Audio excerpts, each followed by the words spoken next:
Maharaja gold and diamonds, toll junction, Edappally, Palluruthy, Tripunithura, Kalady, Eramalloor, Aroor പള്ളി, തുറവൂർ, തൃശൂർ.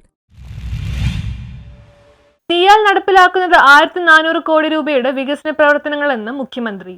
കൊച്ചി അന്താരാഷ്ട്ര വിമാനത്താവള കമ്പനിയായ സിയാൽ നടപ്പിലാക്കുന്നത് 1400 കോടി രൂപയുടെ വികസന പ്രവർത്തനങ്ങളാണെന്ന് മുഖ്യമന്ത്രി പിണറായി വിജയൻ. സിയാൽ ഓഹരി ഉടമകളുടെ വാർഷിക പൊതുയോഗത്തെ അഭിസംബോധന ചെയ്ത് സംസാരിക്കുകയായിരുന്നു സിയാൽ ചെയർമാൻ കൂടിയായ മുഖ്യമന്ത്രി. 2024-25 സാമ്പത്തിക വർഷം 1142 കോടി രൂപയാണ് സിയാലിന്റെ മൊത്ത വരുമാനം. ലാഭം 489.84 കോടി. നിക്ഷേപകർക്ക് ഡയറക്ടർ ബോർഡ് ശുപാർശ ചെയ്ത് 50% ലാഭവിഹിതം വാർഷിക പൊതുയോഗം അംഗീകരിച്ചു.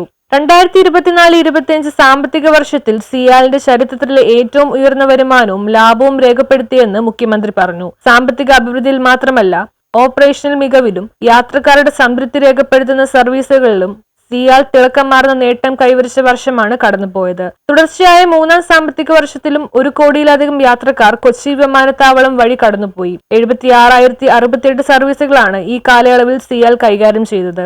വ്യോമയാന രംഗത്തെ വളർച്ച പൊതുതൊഴിൽ രംഗത്തും ടൂറിസം, ഹോസ്പിറ്റാലിറ്റി, അടിസ്ഥാന സൗകര്യ വികസന മേഖലകളിൽ വൻതോതിലുള്ള മാറ്റങ്ങൾക്ക് വഴിയൊരുക്കുമെന്ന് മുഖ്യമന്ത്രി കൂട്ടിച്ചേർത്തു. News bureau, Nedumbassery.